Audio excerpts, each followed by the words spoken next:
Okay, so I'm making this palette for a friend of mine's daughter who has seen some of my work, and apparently she quite enjoyed it, and I thought, well, maybe if she's been inspired to do some of her own art, that I could help her along with some of these super fun supplies. So I might replace this tin with something else. I'm not altogether sure that's appropriate for a child, so we'll see. Maybe I'll paint over it, or I don't know, find a different tin. But right now this is what I've got. It's a metal cigarette tin, but the reason I like it is because it fits so many little paints in there. I really like to fill my own paint from a tube into these little half pans. It's actually quite a big amount. I label them with the brand and the name of the paint. This one is Buff Titanium by Daniel Smith. I definitely have more Daniel Smith paints than anything else. So basically what I do is take a little tube of paint. Oh, I guess I should maybe put the lid back on. And squeeze it into the well. I also have this, I think I stole from a makeup kit for eyeshadow or something, or I have no idea what. And it fits right on there, and then you can twist the tube when it gets a little bit less full, so you have control and can get as much of the paint out as possible. So this one is Buff Titanium, one of my favorite neutrals. It's great on its own as a stone color, but also really lovely in toning other colors down. So that one's going to go in here. I still have to add the magnets on here, which this one already has a little magnet. It's from another set. And a metal tin is perfect because you can put the paint wells in, and if you don't like the order or organization, or you're replacing some, you can move them around and see what works for you. So let's see, we've got another one here. Daniel Smith Phthalo Green, another amazing color, super bright on its own, but wonderful in mixes. Makes really nice greens when you mix it with yellow. Also makes a beautiful neutral when mixed with red, in particular Quin Rose. So here I'll demonstrate this little doohickey. Put that on there. I'm gonna just give it a tiny twist to get it started.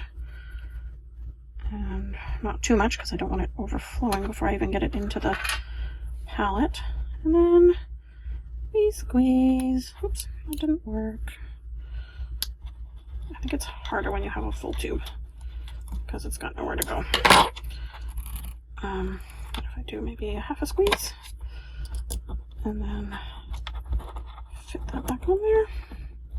And now, oh, there we go. Now I can, oopsies, twist it and get a nice amount of paint in there.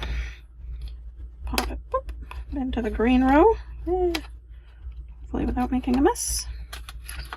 And gets a little goopy, but that's okay. Even when it's dry, you can use the paint. And so there I've started a little twist in here, and I can continue next time I fill another little palette. Off to the side. Those are all the paints I was planning on putting in. There are some gaps, so this one doesn't have anything. It's my little purple row, and then there's also a gap down here in the neutrals. I've been planning out which paints would be best for a starter kit for our young friend, but I have a feeling I may have gone overboard a little bit, and then I started testing things, and this shimmery pot, which is from an Australian brand, I had to include it. This one's called Shimmer Ruby, and it will work perfectly for my little artist friend. I tested it out on a couple of these as an overlay. One of my favorites, I think, is here with the Phthalo Turquoise, but it's also lovely just on its own. Here it is in the orangey red row. But yes, I didn't have anything really to add into the purple zone, and I didn't have another neutral, that I thought would work that wasn't already kind of represented with the other colors.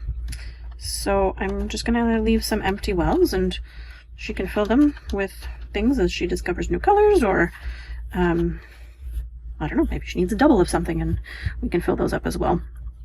You'll see some of the wells are a little less full, mostly because I didn't have as large a tube, and so I'm sharing what I have, which I really like to do. Let's pop this guy in here. And I think I might also fill up another row of empties here just in case, but that also might depend on whether I stay with this contraband cigarette tin or if I move to something else. One of the last things I will definitely do is spray paint the inner cover with a white enamel paint, and this works really nicely for a palette for mixing. I've got some dried paint on here, but you get the idea. You can really do some lovely mixes. You can see them what they look like on the white as opposed to on a color like here. It would be really difficult to tell what that mass tone is. So this is definitely going to have to happen. But again, I'm going to wait till I figure out which tin works best for my little artist friend. Let's see. Oh, where's my little mix? A couple of the colors that I have added are these neutrals here, these grays. These are 2 grays that I mix myself. They don't come out of a tube. I base them on Liz Steele in her grays. She has a soft gray, which I've adapted a little bit, so it's a little bit different than hers. And then also this one for darker shadows. So a dark shadow and a light shadow color. Here's an example. I think I've been playing around when I do the mixes to figure out what I'm doing and whether I've done the mix properly. This is the dark one. You can see it kind of separates into blue with a golden kind of undertone. It's just so beautiful in real life and adds a real glow to everything. And then I think, let me remember, I think this is the soft gray. Again, similar to but different than Liz's from her Liz Steele gray colors. So this is the soft one, but I think mine leans a little bit more towards pinky purple than hers does, but that's where the inspiration came from. And then of course I was trying to figure out, well, which ones go where, and do I need to flip these around? And this orange here went from the neutral row back up here into the more yellowy oranges because I just didn't feel like it belonged here completely. But now I have a gap, so I don't know what I'm going to do exactly. But yes, I had to rearrange some colors. They made sense in my head, and sometimes they work in a particular order depending on what other colors are around. I'm not 100% convinced that this is a good order for this row, and I did move the Moon Glow into the neutrals, even though it is a purple, and it leans purple as a shadow color, but I felt it kind of belonged more here, so I moved it down. So here we go. This is sort of the starting point of this little palette. I'm also putting together a little kit to go along with this, so a tiny sketchbook, and I've got a logo based on my little artist's name and her initials, so hopefully that's kind of fun for her to have, her own monogrammed sketchbook. I've got a water brush like this, similar to this one, a clean one, brand new. A couple of fine liners in the micron range, upside down, a 0.5 and a 1 point. It really is, I think, a good place to start with a thin one and a thick one to do some sketches. And the benefit of micron is that they are archival and also waterproof. So once you draw with them and you let that dry, you can paint over top and it won't smudge all over the place with the watercolors.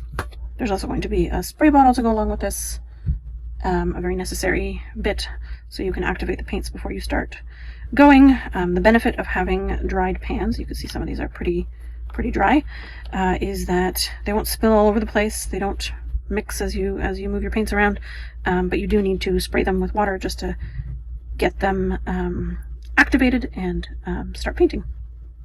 So that'll be included in the little set, and I hope she has a fun time exploring this. I definitely had a fun time putting it together. And if not, well, I mean, maybe she can pass it on to somebody else or keep it for later, or who knows.